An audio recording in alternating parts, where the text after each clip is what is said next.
여러분 혹시 핵가족이라는 단어 들어보셨나요? 핵가족. 아마 들어보신 분들은 세대가 조금 있는 분들이라 예상이 됩니다. 핵가족이란 무엇인가? 부부와 미혼의 자녀를 이룬 가정입니다. 부부와 미혼의 가정. 사실 요즘은 이렇게 핵가족의 정의를 드리면 그게 당연한 가족 아닌가 이렇게 생각할 거예요. 그러나 몇십 년 전만 해도 한국에서도 사실 이러한 핵가족보다는 할아버지 할머니와 혹은 다른 친척과 함께 사는 가족들이 많았습니다. 그러나 산업화가 발달되면서 어느새 핵가족이라는 개념이 들어섰고요. 이러한 가정이 사실 오늘날에는 다 거의 다 핵가족으로 이루며 살고 있습니다. 그런데 2023년 작년쯤이었던 걸로 기억합니다. 새로운 단어가 트렌드가 나기 시작했어요. 이 개념을 본따서 핵가족이 아니라 이제는 핵개인의 시대다, 이런 말이 요즘 나오고 있습니다. 1인 가구가 이제 우리 한국 땅에 40%를 넘어가면서 핵개인의 시대가 왔다고 학자들은 이야기를 하고 있습니다. 이거는 쉽게 말해 말 그대로 삶의 초점이 더 이상 가족 단위가 아니라 이제는 한 개인마다 초점에 맞춰져 있다라는 이야기입니다. 여러분, 이러한 핵개인의 시대 속에서 가족, 그리고 더 나아가 오늘 설교의 제목처럼 공동체라는 말을 찾기가 힘듭니다. 과거에는 자신이 소속된 공동체, 한 구성원으로서 그 공동체를 위해 내가 노력하고 기여하기 위해서 힘썼던 그러한 공동체 의식이 컸지만 점점 더 시대가 바뀌며 이제는 개인에게 그 초점이 맞춰지고 있습니다. 그러나 예언컨대 이러한 시대 속에서도 공동체는 영원히 사라지지 않을 것입니다. 왜 그런가? 하나님께서 사람을 창조하실 때 한 개인이 아니라 사실 공동체로 창조하셨기 때문입니다. 우리가 잘 아는 것처럼 창세기 1장에서 하나님께서는 아담 한 사람만 지으신 것이 아니라 아담과 하와, 부부, 가정, 그리고 더 넓게 보면 공동체로 사람을 만드셨어요. 시대는 점점 더 개인의 초점을 맞춰지고 있지만 아마도 이 공동체라는 개념, 그리고 공동체의 필요성은 더더욱 커질 거라 생각이 듭니다. 2주 전에 저희가 시편 127편을 통해서 하나님이 세우신 가정에 대해서 살펴보았고요. 오늘은 시편 133편을 통해 하나님이 세우신 공동체에 대해서 좀 살펴보고자 합니다. 특별히 목장주일 예배를 앞두고 하나님이 세우신 공동체는 어떤 공동체인가, 우리가 두 가지를 이 짧은 시편을 통해 배우기를 원합니다. 오늘 본문 역시 2주 전에 설교한 그 127편처럼 성전에 올라가는 노래의 제목을 가진 15편의 시편 중에 하나입니다. 시편 120장에서 134장까지 성전에 올라가는 노래라는 제목이 다 붙여져 있는데요. 오늘 시편도 그러합니다. 이스라엘 백성들은 절기가 되어서, 때가 되어서 예루살렘에 다 모여서 그 성전에서 예배를 드렸습니다. 그 예배를 드리러 가는 길에 불렀던 노래예요. 시편이에요. 오늘 시편은 이렇게 시작합니다. 제가 원어의 의미를 좀 더 살리기 위해서 몇 단어를 추가했는데요. 보라, 그 얼마나 아름답고 얼마나 즐거운가. 이 시편은 이렇게 시작합니다. 보라라는 단어로 시작해요. 이곳에 주목해보라 라는 말입니다. 그러고 나서 이렇게 이야기합니다. 그 얼마나 아름답고 얼마나 즐거운가. 여기서 아름답다라는 단어는 원어로 보면 사실 좋다라는 단어예요. 선하다, 좋다. 그 무언가가 얼마나 아름다운지, 좋은지, 선한지 보라는 거예요. 그리고 얼마나 즐거운지 혹은 기쁜지 그 모습을 보라는 이야기입니다. 어떤 모습을 가리켜 이렇게 이야기할까요? 1절 하반절에 또 나오죠. 형제자매가 어울려서 함께 사는 모습. 여기서 어울려서 함께라는 세 번역의 표현은 사실 원어로 보면 하나라는 단어예요. 하나라는 단어예요. 그 단어를 풀어서 이렇게 썼지만 좀 직역해서 그 의미를 살려본다면 이런 의미입니다. 형제가 진실로 정말로 하나 된 그 모습을 보라. 너무나 아름답고 너무나 보기 좋다. 이런 이야기예요. 그런데 오늘 시편을 우리가 자세히 보면요, 이 1절의 말씀은 단순히 한 공동체의 연합된 모습만 두고 이런 이야기를 하는 것이 아닙니다. 단순히 하나된 연합된 모습만 보고 이렇게 이야기하는 것이 아니라 좀 더 깊은 의미가 이 안에 담겨져 있습니다. 2절 말씀입니다. 머리 위에 부은 보배로운 기름이 수염, 곧 아론의 수염을 타고 흘러서 그 옷깃까지 흘러내림 같고. 2절부터 조금 이상한 이야기가 있어요. 1절에서 이 모습이 얼마나 아름다운가 이야기를 하면서요, 지규를 통해, 비유를 통해 들려주고 있는 거예요. 첫 번째 지규는 이겁니다. 머리 위에 부은 보배로운 무엇이? 기름이. 그 기름이 수염을 타고 흘러서 옷깃까지 흘러내리는 것과 같다라고 표현을 하고 있어요. 왜 이런 표현을 썼을까? 이거는 한 장면을 연상케 하는데요, 당시의 이스라엘 백성들은 특별히 왕을 세울 때, 그 주기식 때 그 왕 머리 위에 기름을 부었습니다. 한두 방울이 아니라 정말 바깥으로 펑펑 부었어요. 그 기름이 다 그를 적실 정도로. 의식이었어요. 그것도 그냥 일반적인 기름이 아니라 가장 고귀했던 기름으로, 정말 값진 기름으로 머리에 다 부었습니다. 그 장면을 연상케 하는 거예요. 그런데 2절에서 우리가 주목해야 될 표현은 바로 이 표현입니다. 누구의 수염을 타고 흘렀다고 이야기하죠? 2절에 보면 아론입니다. 그냥 수염도 아니고 아론의 수염이라고 표현하고 있어요. 아론의 수염. 여러분, 아론이 누군가요? 아론은 모세, 우리가 잘 아는 모세의 형님입니다. 형이자 이스라엘 역사를 보면요, 첫 번째 대제사장이었어요. 이스라엘의 첫 번째 대제사장. 쉽게 말해 제사장은 예배를 인도했던 사람이에요, 그 당시에. 그리고 백성들이 직접 하나님께 나아갈 수가 없어서, 직접 예배 드릴 수가 없어서 그들을 대신해서 예배를 드렸던 자들입니다. 그러한 인물들 중에, 제사장 중에 가장 대표적인 인물인 아론을 언급하고 있어요. 아론의 수염. 왜 이런 표현을 썼을까요? 왜 아론일까? 우리가 그 다음 지규와 함께 보면 이해가 됩니다. 그 다음 지규는 3절 상반절에 있는데요, 이렇게 표현하고 있어요. 헤르몬의 이슬이 어디에 내린 것 같구나? 시온산에 내린 것 같구나. 시온산에. 이 장소에도 우리가 주목할 필요가 있습니다. 시온산에 내린 것 같구나. 아까는 기름, 지금은 이슬, 이렇게 표현하고 있는데요, 지금 이 이슬이 시온산에 내린 것 같다라고 이야기하고 있어요. 서두에서 말씀드린 것처럼 이 시편은 성전에 올라가는 노래예요. 성전에 올라가는 노래. 여기서 말하는 성전은 예루살렘에 있는 성전이고요, 그 예루살렘 성전을 또 다른 말로 시온산이라고 있어요. 시온산. 그 장소를 이야기하는 거예요. 이 성전에서 내린 것 같다. 왜 아론이라는 표현을 썼고 왜 시온산이라는 표현을 썼을까? 두 가지의 단어는, 이 두 단어는 공통적인 부분이 있습니다. 그 뭐냐면 바로 예배와 관련된 단어예요. 예배. 아론은 예배를 인도하는 자 혹은 예배자이고, 시온산은 이스라엘 백성들이 다 함께 모여 예배를 드렸던 장소입니다. 예배 장소.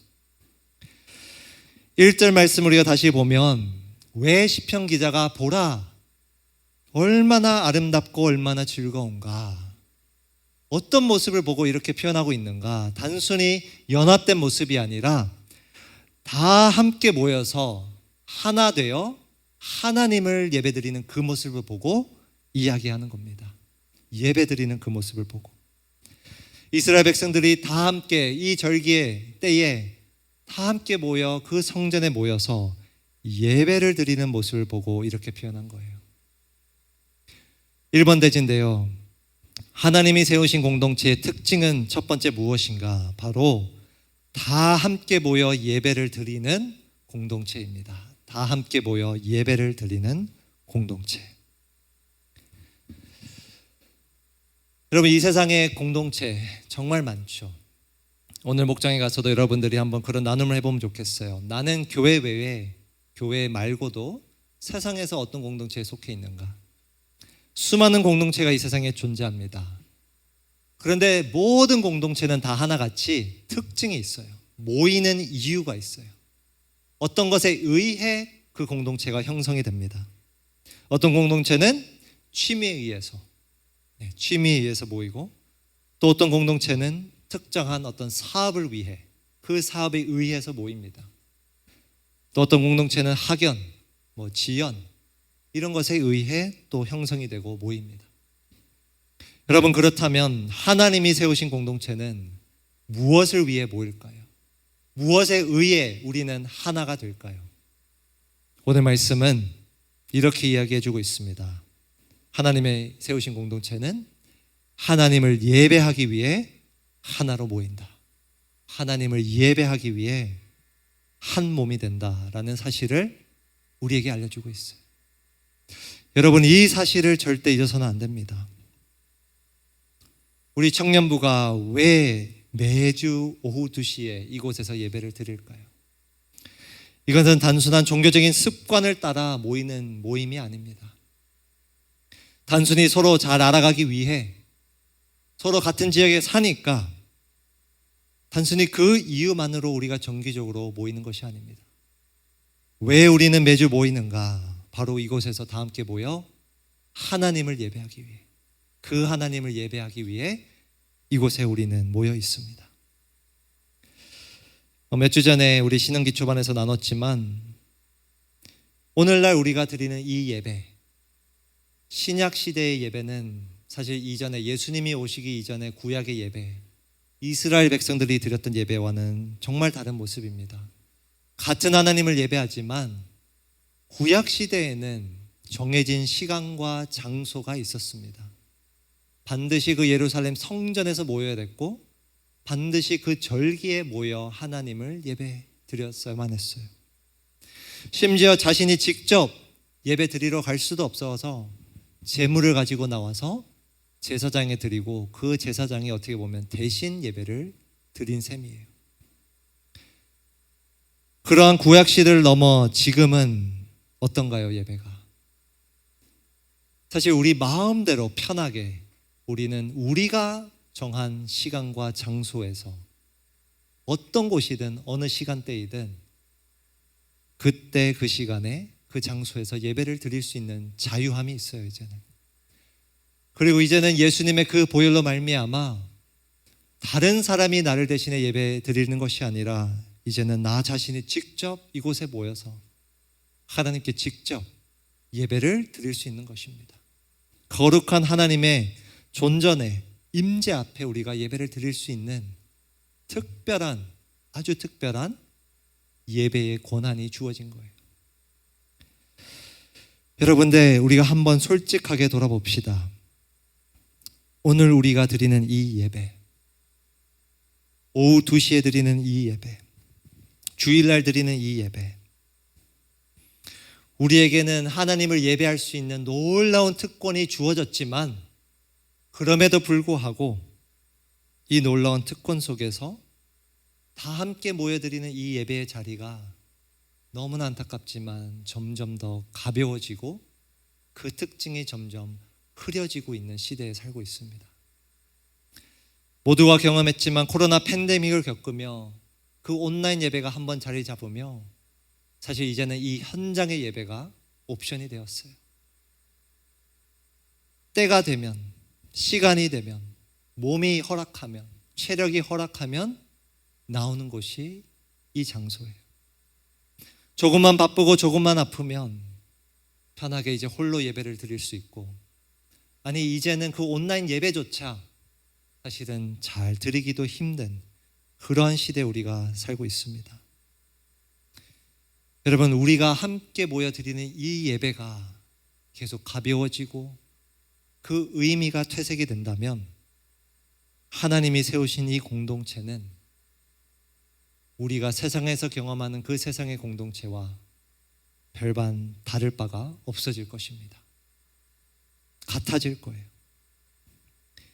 그래서 요즘 교회를 보면, 공동체를 보면 자꾸만 다른 요소로 이제는 하나가 되려고 합니다. 하나님을 예배드리는 그 이유가 아니라 이제는 정치색으로, 지역색으로, 세대, 공통 관심 사항에 의해 모이기 시작합니다. 여러분, 만약에 우리 청년부가 하나님이 세우신 공동체가 이러한 요소들로 하나로 모인다면, 이것이 우리의 주된 이유라면 세상이 만든 공동체와 무엇이 다를까요? 하나님이 세우신 공동체는 함께 모여 예배를 드리는 공동체인 줄 믿습니다. 우리는 이 예배를 절대 놓쳐서는 안 돼요. 이 예배를. 다 함께 모여 예배를 드리는 이 모습이 바로 얼마나 아름답고 얼마나 즐거운 것인가를 시편 기자는 이야기하고 있는 겁니다.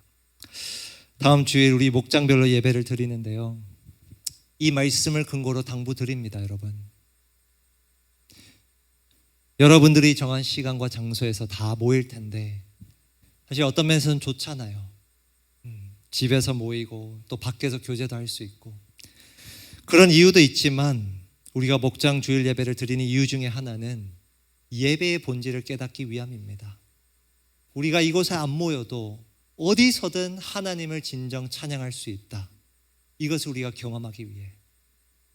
여러분, 우리가 오늘같이 50명 이렇게 모이진 않지만 여러분의 그 목장별로 10명씩, 소수지만 그곳에서 온전히 예배 드리길 주님의 이름으로 축복합니다. 하나님이 세우신 공동체는 가장 먼저 함께 모여 예배를 드리는 공동체입니다. 두 번째로 하나님이 세우신 공동체의 특징은 무엇일까? 2절 말씀 다시 보겠습니다. 머리 위에 부은 보배로운 기름이 수염, 곧 아론의 수염을 타고 흘러서 그 어디까지 흘러내림 같고, 그 옷깃까지 흘러내림 같고.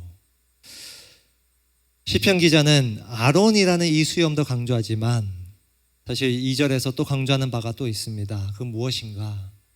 기름의 양을 비유를 통해 설명해 주고 있는 거예요. 이 보배로운 기름이 머리에 부었는데 그 머리에서 수염으로 흐르고 수염에서 옷깃까지 정말 넘치도록 흐르는 장면을 시로 표현해 놓은 것입니다. 기름이 그냥 한두 방울이 아니라 정말 풍성하게 넘치도록 지금 부어지고 있다라고 표현을 하는 거예요. 그리고 3절을 봅시다. 헤르몬의 이슬이 시온산에 내린 것 같구나. 사실 우리가 이걸 읽었을 때 어떤 뜻인지 이해가 안 갑니다. 이거는 이스라엘 백성이 이해했던, 알고 있었던 지형을 좀 이해를 해야 돼요. 먼저 이슬은 왜 이슬을 표현을 했는가? 여러분, 이슬이 무엇인가요? 새벽이, 밤새 새벽이 흘러서 나중에 젖어드는 그 물방울. 저도 가끔씩 그 처가에, 거제도에 가면 열심히 불을 피우고 놀고 나면은 반드시 해야 될 일이 있습니다. 자기 전에 다 캠핑 장비들을 지붕 아래로 다 모셔야 돼요. 그 이유는 그대로 두면 다 젖어 있을 거기 때문에. 캠핑할 때는 이 이슬이 귀찮은 존재이지만 이 당시에는 이슬이 생명과 같은 존재였어요. 뭐였냐? 이스라엘은 건기와 우기가 있었거든요. 날씨가. 우기 때는 비를 통해 수분 공급이 되지만 건기에는 이 이슬이 유일한 물의 공급처였어요. 농작물이 그래서 살아남을 수가 있었던 거예요. 그래서 여기서는 이슬이라 표현했지만 우리의 관점에서 보면 물이라고도 할 수 있는 거예요. 물. 그런데 또 이렇게 표현했습니다. 그냥 이슬도 아니고 어디의 이슬? 헤르몬의 이슬이에요. 헤르몬의 이슬. 헤르몬은 산입니다. 산. 헤르몬 산. 그것을 가리키는데요, 이스라엘의 그 이스라엘 지역에서 가장 높은 산이었어요. 이스라엘 북쪽에 위치한 가장 높은 산. 해발 2,800m가 넘는 산입니다. 그렇다면 여러분, 연중 그 위에는 무엇이 쌓여 있을까요? 그 헤르몬 산 위에는. 한번 사진을 보여주십시오.